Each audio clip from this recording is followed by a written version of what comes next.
Stitch Roadies. Thank you for stopping by. It is a cold, misty morning out in Happy Valley land. I can't even see Scouter's Mountain. The fog is so rolled in, I guess. But here I am, sitting cozy in the beehive, and I am stitching here because the light is better on this side of the house in the morning, and then I have this great lighting here in the beehive and my table, my girlfriend table. Yep, you see it. I put it together last night. The Elan frame was interesting to put together. You know, I'm a cross stitcher, so I should be able to figure out how to put together a cross stitch frame. But it did take me a little bit of time, and I figured it out. And I did realize that the reason I was buying this frame, this was actually an anniversary gift from G back in September. And it took until December to get it, and we were moving, so it like went in to a box, not with the floss, so, well, yesterday was the first day that I decided I was brave enough to put it together. Lots and lots of knobs.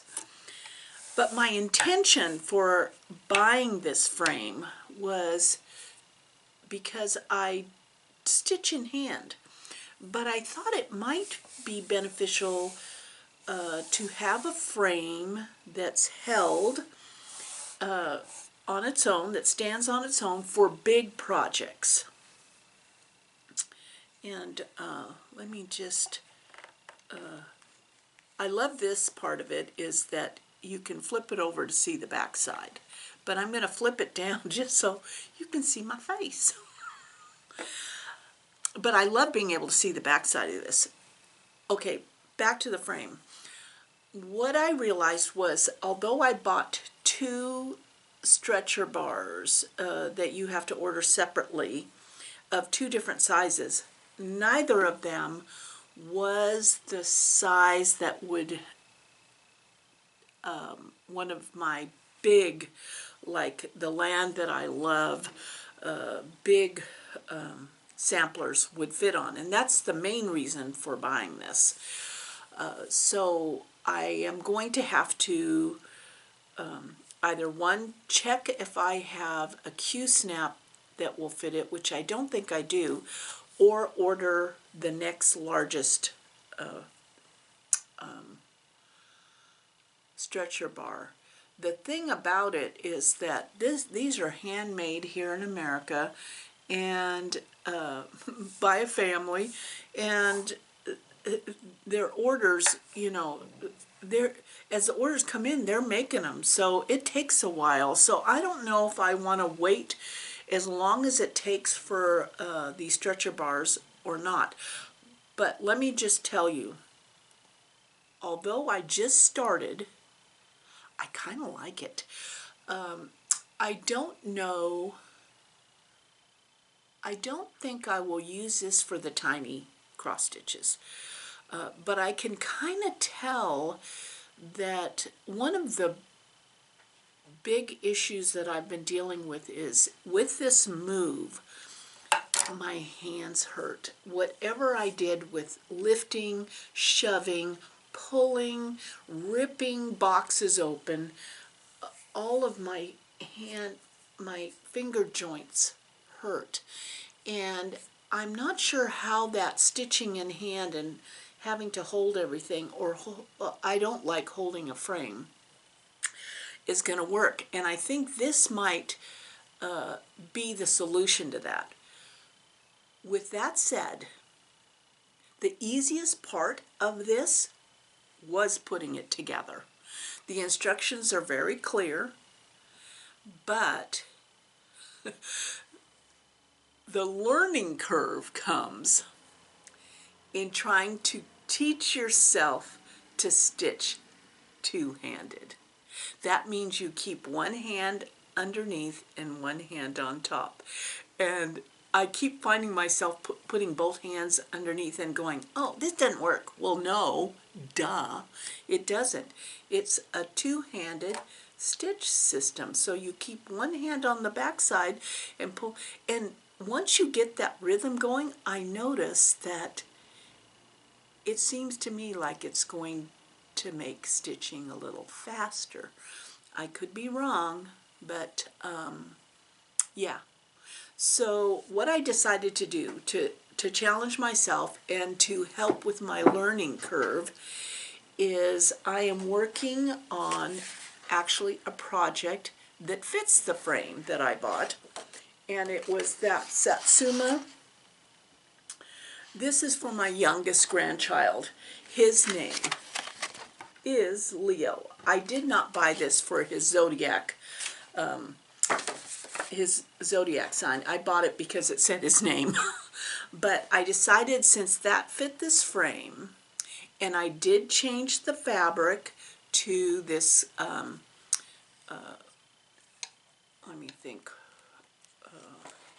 I'm not sure what kind of I know this is an even weave.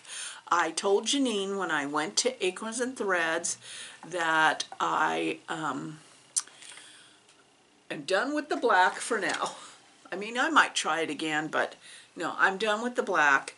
And I appreciated all your suggestions on how to do stitch with black, but I am done with the black for now. And I went to an even weave. And so I said, well, for this first project on this frame, I'm going to try this smaller project because it's only going to be like 7 inches round. So I should be able to get it done. And I like that my, because my flosser it's all DMC and it's all in these bags on this ring, is it just hangs on the edge of, on one of the knobs of this frame. So that's really great. That's really great. It's I'm ready to try it.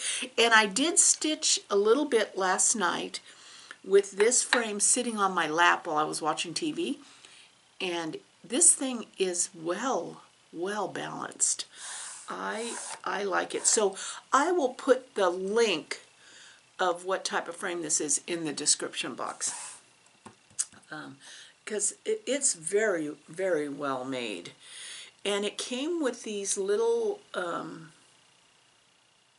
additional bars that you put in here if you're going to use a Q-snap or to hold it steadier. So that's, we'll do a little bit of stitching once I get done with the rest of what I'm sharing. So I did finish something. Yes, it's small, but I got it done in the month, and here's the reason, is I tried to do my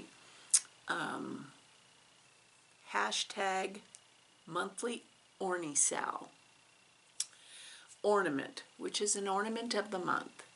I started with Halloween, and for whatever reason in that first couple weeks of January, I was not, I couldn't concentrate enough, and I kept getting the count off, and I finally just gave up.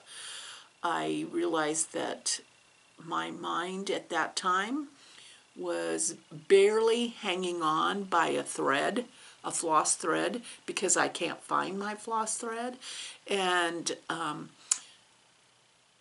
so rather than throw in the towel and say, okay, I just give up, and be real dramatic and I can't do it anymore, I decided, why don't you pick something simple and just get your get your mojo going. Get your mojo going. So I picked out the easiest ornament I could find in this issue, which I got at Acorns and Threads, and it was, I mean, it was the easiest one.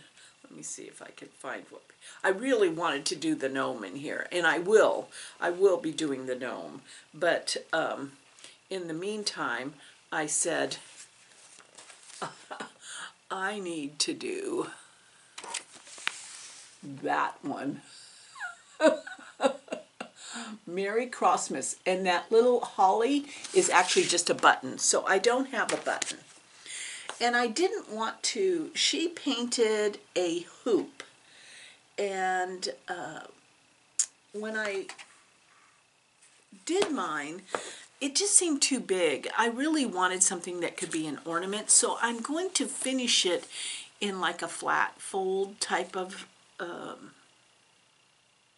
you know, just barely cut out a piece of cardboard to where it'll fit on, and then put a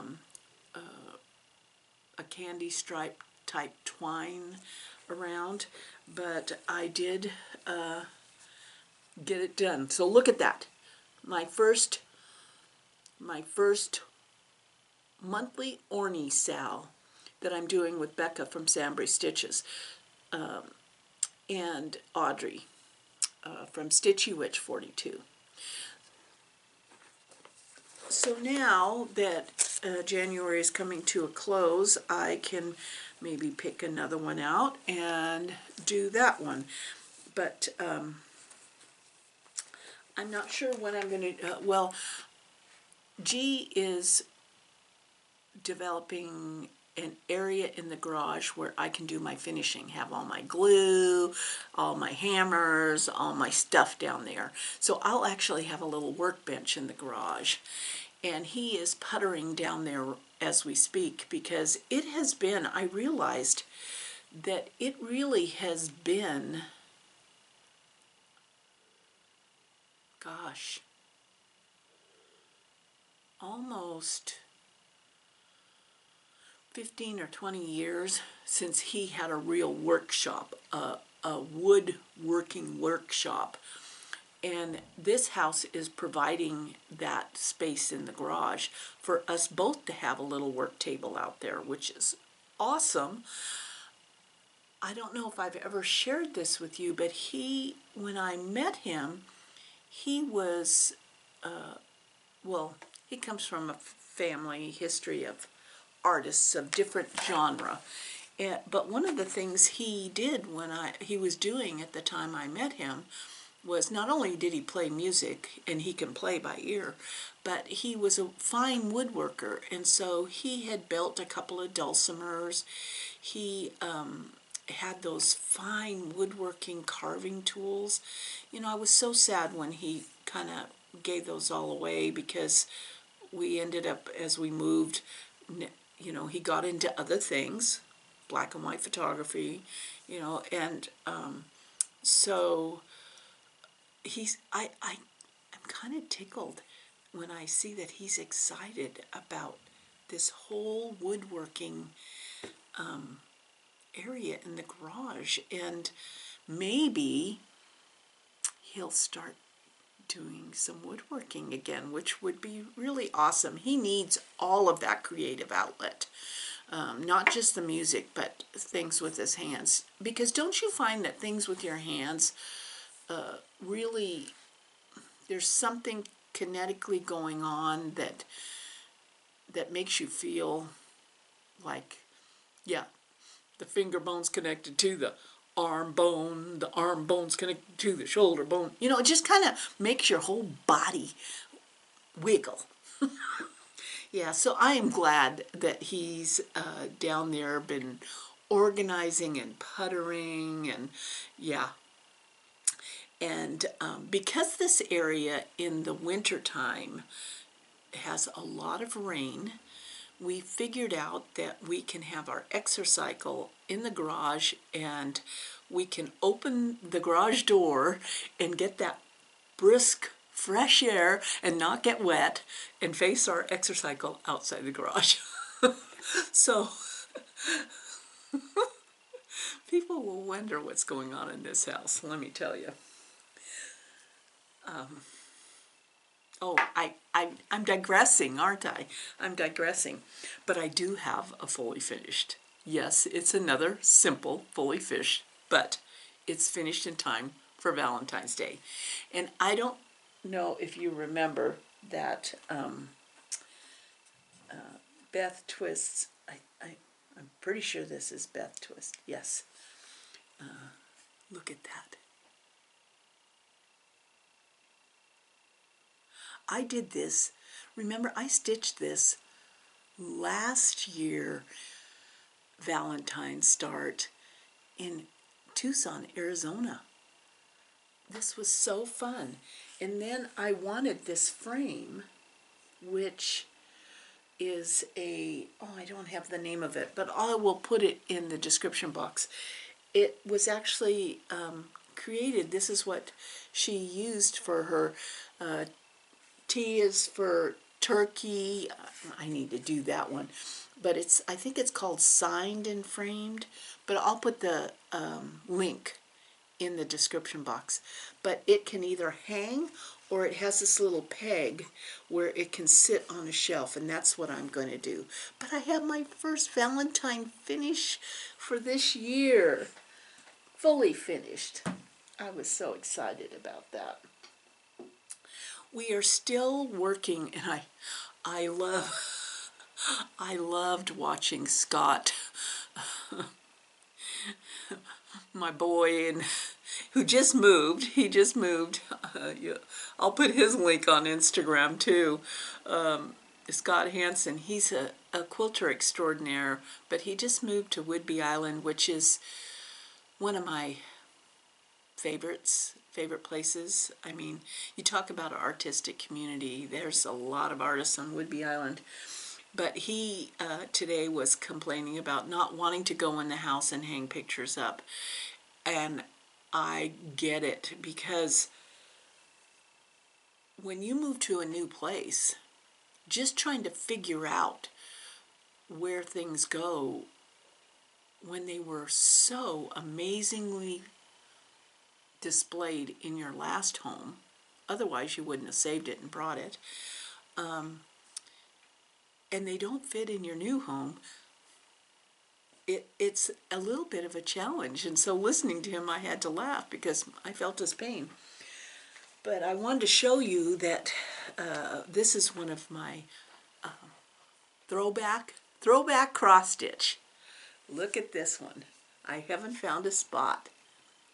Isn't that gorgeous? I don't even know who this is by. I know that I finished it in 1990. And I did cross stitch all my initials across the bottom. And this is when Robin was teaching me to cross stitch. But I love her. I love her. And so I have to find a spot. It's just a challenge. It's just a challenge. G got all our family pictures. I had this whole family picture wall, and he got it all hung in this upstairs hallway, and that makes me so happy. And I always had this little plaque that was in the center of all my family pictures that said, "Believe in something greater than yourself." And that's how family generations go. They build on the previous or the next, or we learn from the previous, or our kids learn from us on what to do and what not to do. So believe in something greater than yourself. So I'm going to just give this a little bit of a stitch. What do you think? Huh? So this is, it comes with 3 holes, so you can move this up or down. And this actually fits very well on your lap, but let's see. 1, 2, 3, 4, 5. 1, 2, 3, 4, 5. So you keep one hand back here and one hand up here, and you know this hand just wants to go under there, but it works more efficiently if you keep doing this. But I'm telling you, it's like this learning curve of you know, it's a learning curve. That's all I can say. And I think once you get the rhythm down, you can, okay, I gotta relax my shoulders because I can tell I'm just like so tense.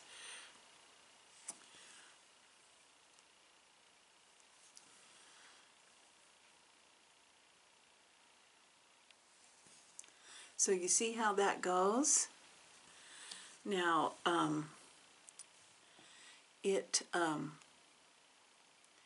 it works really nicely with this tray sitting on your lap too. Oh gosh. I know I'm gonna get it. I know it's gonna work. I know it's gonna work. It's just, and it's probably good for your brain to teach yourself. It's kind of like TikTok dancing. Making your body do something entirely different than it's used to is good for your aging brain. Yeah.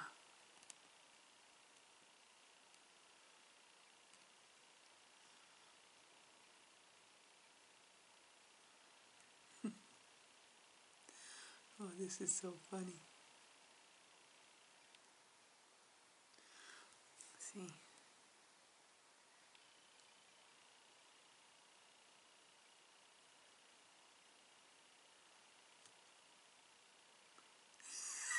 Don't do don't do what I'm doing. Are you laughing at me? Are you laughing at me? Those of you who already know how to do this are probably going, "Oh man."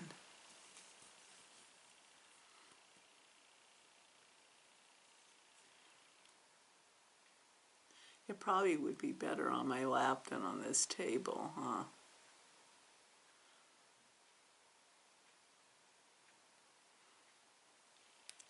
You can see what's going on under here. I'm trying to find the hole, you know, and I think eventually it'll be like automatic. Your needle will find the hole much easier. Maybe it's like learning a foreign language too, where you, once you get it going,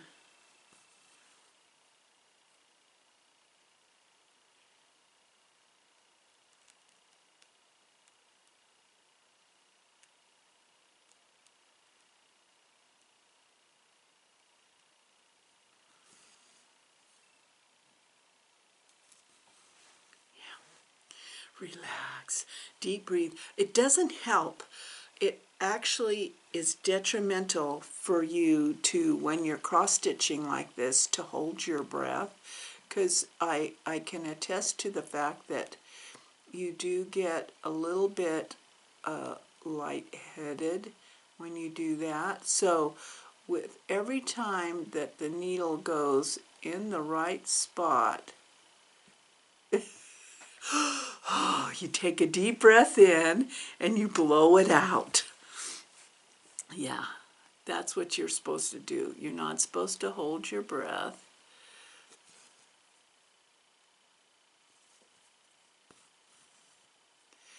Yeah, I'm finding my hands are really sore. I remember a friend of mine had the joints replaced in her thumbs from years of hand quilting. Ugh. I said, oh, I kind of feel a little bit of what she was talking about, the pain. Yeah.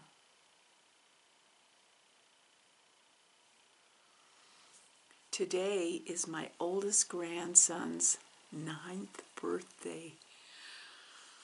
Oh, I'm hoping to see him, at least do a drive-by and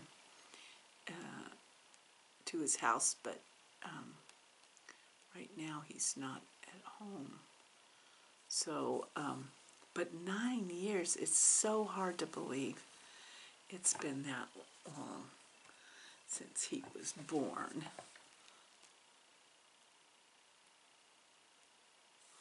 Yeah, it was so funny because he stayed overnight at a friend's house who's in their little bubble, and his mom told him, "This is the first time you haven't woken up in your bed on your birthday." And he said, "Mom, I'm 9. You'll be okay." He's growing up. I can't stand it that he's growing up. He's telling his mom, "You'll be okay." So, I know it seems like it's rocking, but I think it's because it's on there. Now it's not rocking. Yeah, so there you go. Well, the other thing that has happened in my life is I had all my needle minders. Remember, they were all displayed behind me on that metal grid. I put them all in a plastic bag, and now I can't find that plastic bag. I saw it. I know I unpacked it. It's not like the floss. I unpacked it somewhere. But here's the thing. I have so much little stuff around here that when I was looking for a button to go on that Merry Christmas stitch, I couldn't find my button box. And G walked in and he goes, "What are you doing?" I said, "I can't find my button box. I unpacked it. I remember unpacking it. I remember seeing it, and I can't find it in this room." And so I had to kind of like walk around this room and look in every corner, and sure enough, it was sitting right there on the bookshelf. It's just that there's everything I love in here, and so it took me a while to find it.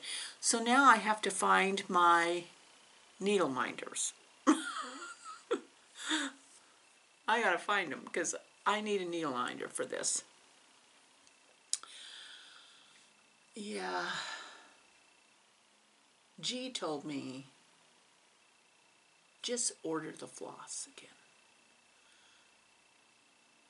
And I said, it's $40 worth of floss. And he said, really,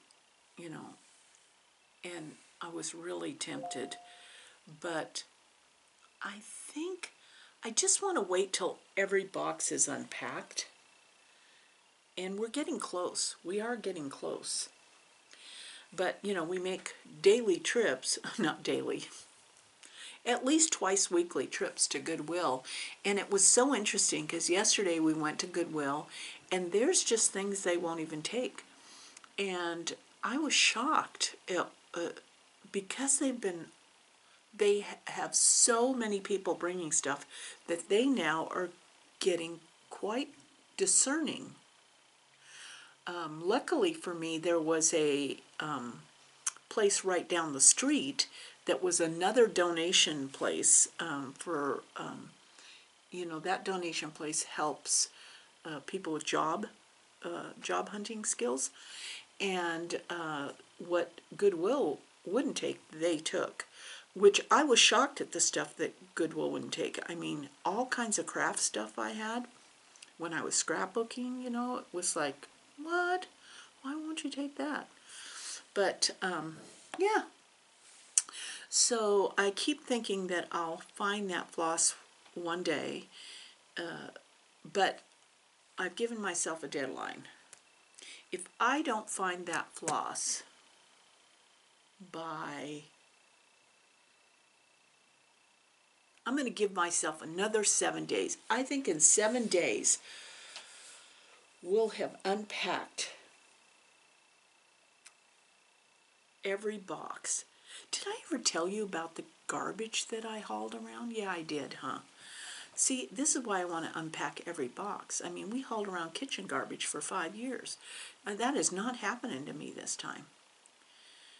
But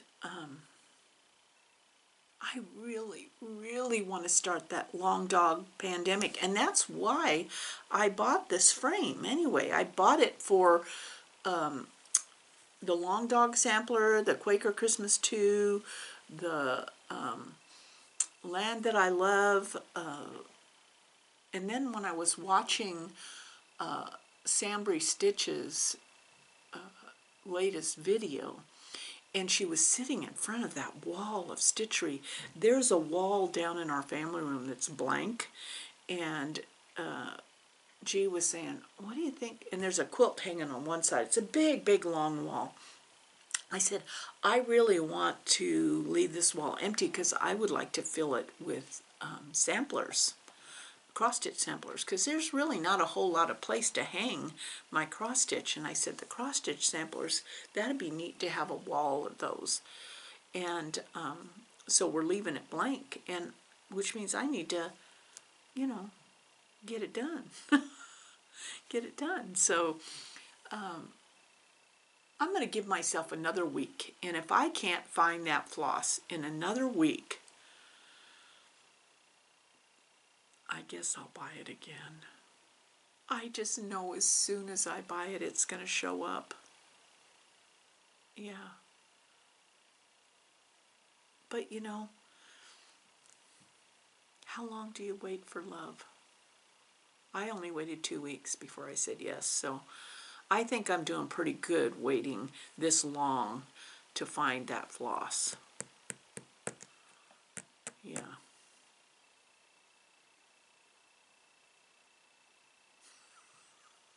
I've been rambling. I know I've been rambling. Oh well, yes. I'm kind of bummed that I missed out on signing up. I totally did a brain fart and missed out on signing up for the Acorns and Threads stitch along, stitch workshop on the 31st. I'm just like, oh, such a bummer. But you know, you win some, you lose some. In the meantime, I guess I will keep working away at this and try to get more proficient. Yes, more proficient, and I'll keep you updated, okay? And we'll see you next time. Thank you so much for stopping by. It means a lot, and I love all of your comments. I love the back and forth enabling that goes on. Yeah, I am all about that. Thank you.